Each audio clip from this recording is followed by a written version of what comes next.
Agora é com o Tiago Alves, formado em Psicologia, pós-graduado em Gestão Estratégica de Pessoas pela Fundação Getúlio Vargas. Oi, Tiago, tudo bem?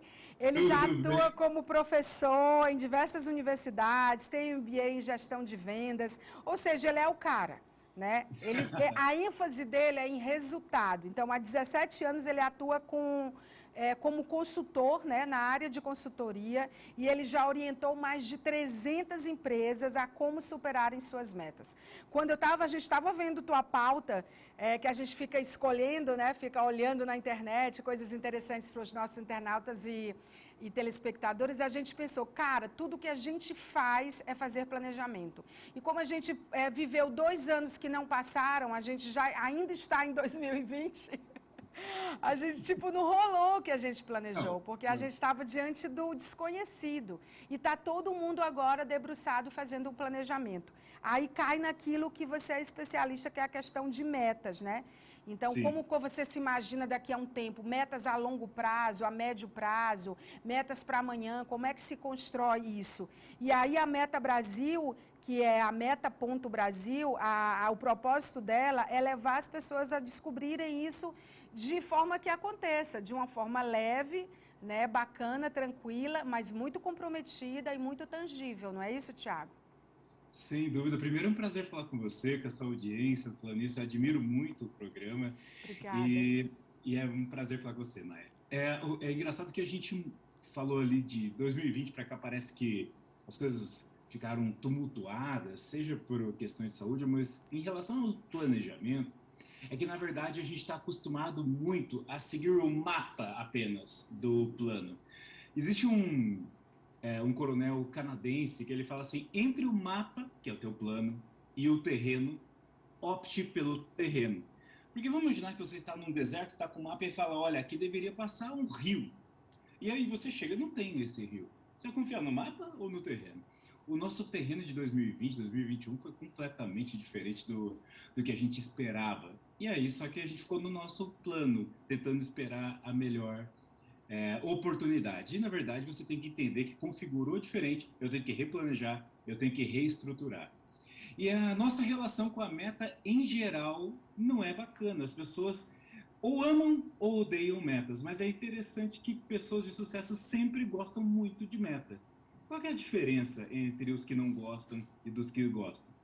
Em geral, é porque aqueles que não gostam se deparam com o dissabor de não conseguir realizar.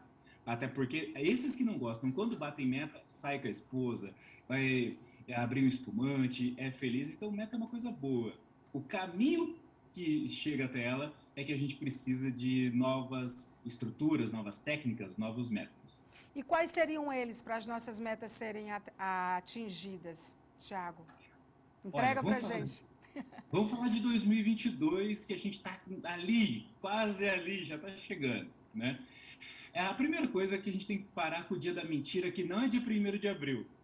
Dia da mentira é dia de 1 de janeiro, que a gente mente, fala que vai emagrecer, fazer inglês, outra pós-graduação. E por que isto acaba perdendo essa força ao longo do ano? Porque nós não ativamos em nós comportamentos. Há uma diferença entre motivação, que é aquilo que a gente tem no começo do ano, e ativação. A ciência diz que motivação é motivo mais ação. Então, ter bons motivos te levam a boas ações. Mas quantas pessoas a gente conhece aqui da audiência que têm bons motivos, mas não agem? E pessoas que agem sem motivo algum. Isso acaba se perdendo ao longo do tempo. Pessoas motivadas não necessariamente vão fazer bons resultados lá na frente, porque passa ano, passa mês, passam dias, os desafios entram na nossa cabeça e a gente se perde. Ativar é diferente. Ativar é você conseguir desenvolver atitudes em si que mantêm a constância do comportamento. E isso tem a ver com desenvolver alguns hábitos, algumas atitudes que a gente pode entrar em detalhes se você preferir.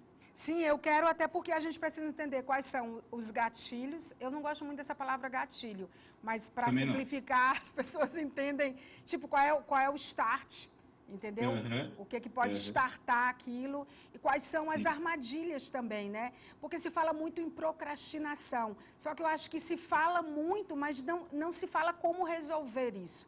Porque como humanos, dependendo do contexto em que a gente está, a gente sempre, em algum momento, a gente vai procrastinar, a gente vai adiar, a gente vai deixar para lá.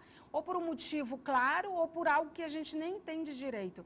Então, o que evitar e o que enfrentar, e quando parar, o que a gente tem que perceber? Qual é a nossa percepção em relação àquilo que nos impede de termos metas tangíveis? Maia, é por isso que você tem uma audiência tão qualificada e por isso que você retém tanta atenção da gente quando está apresentando. Porque você vai no ponto. Veja só, a, a falta de conhecimento técnico sobre como desenvolver isso na gente gera uma falsa sensação que, assim, ou você tem aquilo ou você não tem. Já reparou? Parece que você aperta um botão Sim. apenas, que a pessoa ou ela tem uma atitude maravilhosa, excepcional, ou não tem. Na verdade, tanto dentro da psicologia quanto dentro da ciência, existem microcomportamentos que você deve desenvolver que, no todo, geram maiores resultados e maiores metas. Eu vou escalar. Imagine que tem um acróstico, atitude. Então, o primeiro é acreditar na meta.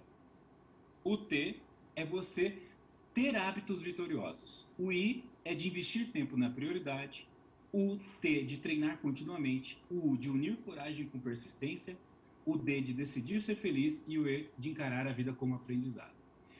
Esses microcomportamentos, se você analisar biografias de grandes notáveis ou de pessoas do seu convívio que fazem diferença, você vai reparar que eles acreditam na meta antes de alguém. Você mesmo, provavelmente, quando começou esse programa, antes de ligar a câmera, você não sabia se ia dar certo, se não ia dar. Lá no começo, quando iniciou. Mas você não acreditou? Eu sabia que eu tinha que fazer dar certo.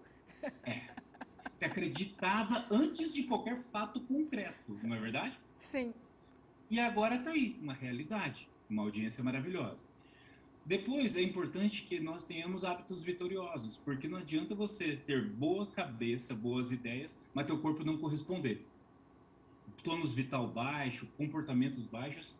É importante você ter boa alimentação, saudável. Se você pega Abílio Diniz, se você pega qualquer grande empresário, pode reparar que eles investem no corpo, para que eles tenham, que o corpo acompanhe a cabeça. Né?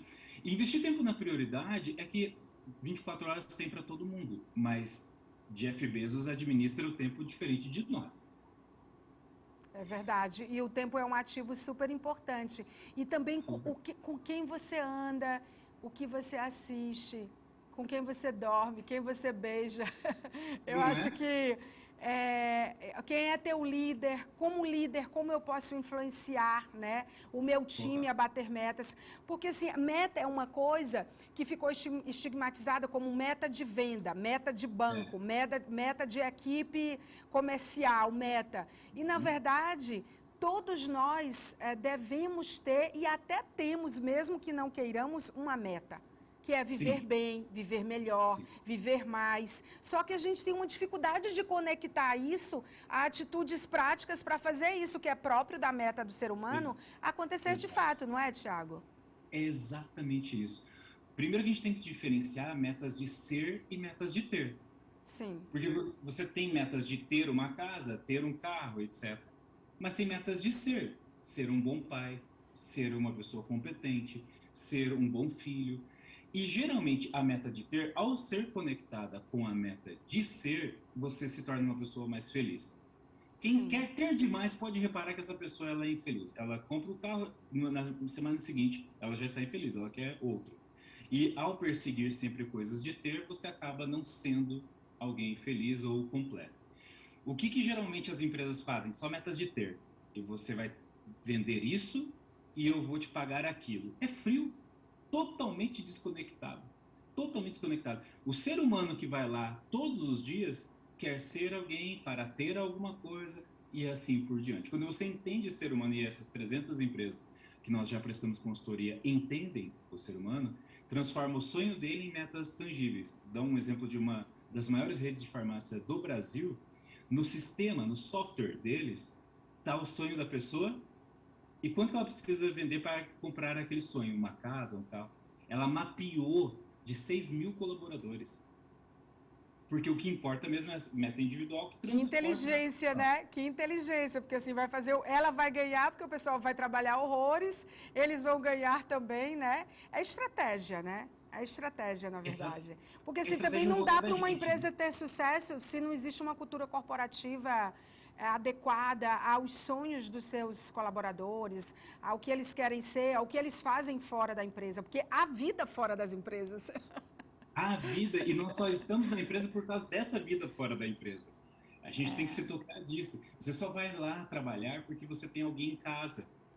Então, quando você entende o que está fora da empresa e transforma a empresa como meio de chegar em uma vida melhor, essas empresas triunfam.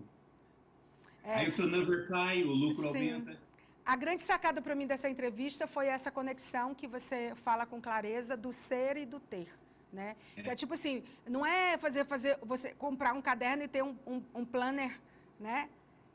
E fazer um planejamento ali e botar as datas. Não é, acho que tem que nascer aqui. E aqui, quando a gente fala aqui, é como se fosse o coração tem que nascer. Né? Você tem que se convencer de fazer. Não vai ser escrevendo. Não vai ser todo ano você fazendo isso. Por exemplo, o meu ano, ele vira 2 vezes. Ele vira no meio do ano e ele vira no final do ano. Porque eu não tenho condição de rodar uma coisa sem as intempéries, né? Sem as coisas que surgem no meio do caminho para um ano inteiro. Então, eu faço o planejamento do ano, mas eu tenho 2 réveillons, 2 viradas de ano. Entende? Porque isso me dá tranquilidade para rodar o restante no final e dizer, eu acho que rolou. Pelo menos Olha, ali. essa eu vou fazer também, viu, mãe? Essa eu adorei. Eu vou fazer, vou copiar essa. Faz, aí a gente toma champanhe, nem que seja online, diz assim, dia 1º de agosto a gente está lá, 1º de julho, na verdade, né? A gente está lá no nosso Réveillon pessoal. 2022.1. Combinado. Thiago, muito obrigada. Vamos falar mais vezes sobre isso? Vem mais vezes no nosso programa para a gente falar, prazer. tá bom? É só Muito chamar. obrigada, foi ótima a entrevista. Obrigada, querida.